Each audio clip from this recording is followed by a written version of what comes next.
Assalamu alaikum wa rahmatullahi ta'ala wa barakatuhu. Bandiraɓe sehilaɓe, ko salminde e juurade e artude e windande men hande. Ene wayno nde ɗo windande gacciroɗen gollal ngal. Subhanallahi won jiiɗum nani e pular ni windirta ay nallahi ay ɗo ko nallahi ɗo ko alhamdu lillahi wona alhamdulillahi ay alhamdu lillahi ɗo ko la ilaha illallahu la ilaha illallahu ay ɗo ko allahu akbaru allahu akbaru ɗum ɗo jangano joni noon momte alluwal ngal mbawen dañde rendinde ɗum lawol gotol an jango ɗum o taw Allah ne walluma mbawa ɗum wajitade janga ɗum ɗigga hoto heño hoto heppu jangde ala heñare ala heppugol ko yiɗa ene ko yo ɗiggu min ko ɗum jinmi neɗɗo jangowo kako janga hen ɗigga cohlumi wona bindi kewɗi ɗi wona ɗo wala kewgal ala ko yo ɗiggu jinmi sa wiyama tan yawi subhanallahi alhamdulillahi la ilaha illa allahu wallahu akbar tan ɗigga to kadi a tampata wiide joni bisimillah ay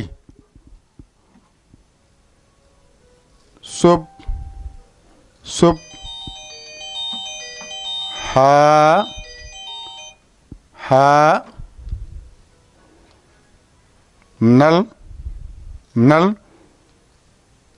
lahi ay subhanal ay la onani hi onani alhamdulillahi o ay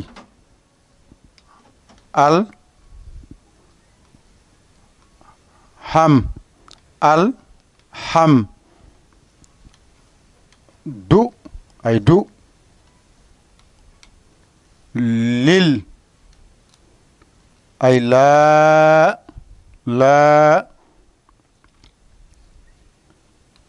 hi ay subhanallahi nani subhanallahi alhamdu lillahi mbaɗani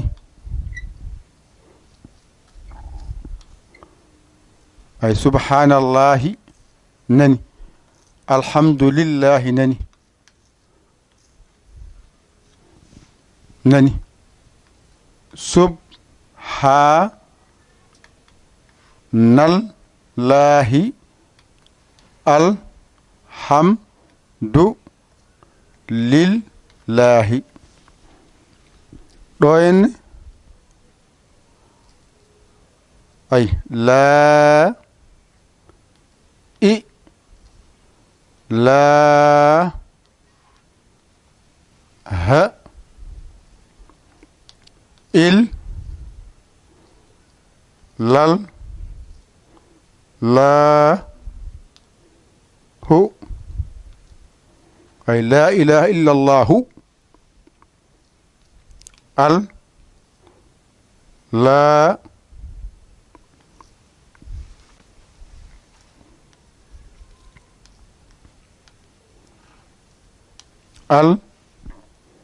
allahu akbaru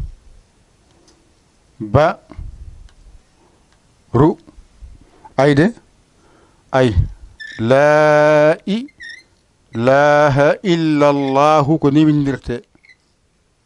allahu akbar ko ni windirte kasi ɗo masa la ilaha illal lahu Allahu akbaru. Wanjide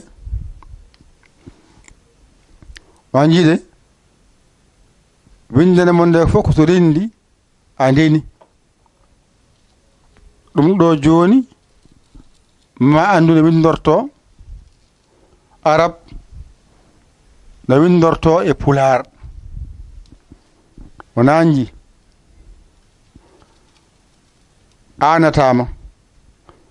subhanallahi nani subhanallahi alhamdulillahi la ilaha illa allahu ay allahu akbaru ni foti ko nay tan subhanallahi ɗo haaɗi alhamdulillahi ɗo haaɗi la ilaha illa allahu ɗo haaɗi allahu akbaru ɗo haaɗi sa juuli a gayni ko ɗum kalata subhanallah subhanallah subhanallah alhamdulillah alhamdulillah alhamdulillah alhamdulillah la ilaha illallah ay gotol allah akbar ƴunu ko rinnata o gotol salama ceernda mbaɗa subhanallah ha gayna alhamdulillah ha gayna allahu akbar ha gayna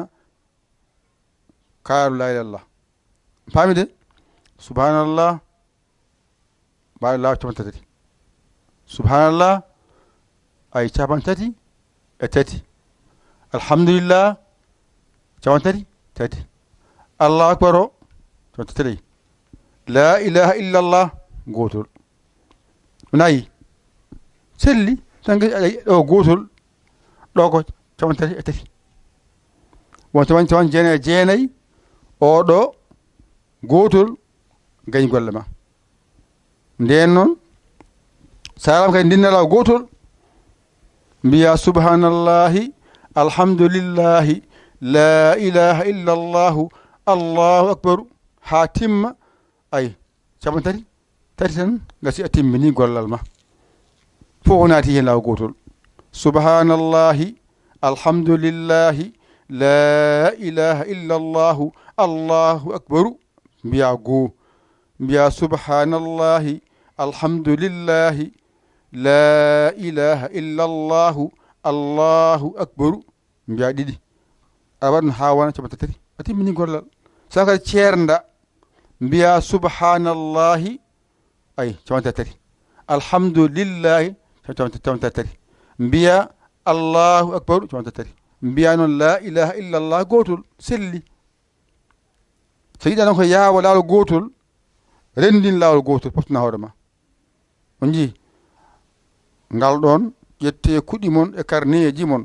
mbañitoɗon janggon ɗigga ɗum ɗo ko jangde nde jangannoɗa nde mbawnoɗa woni ɗo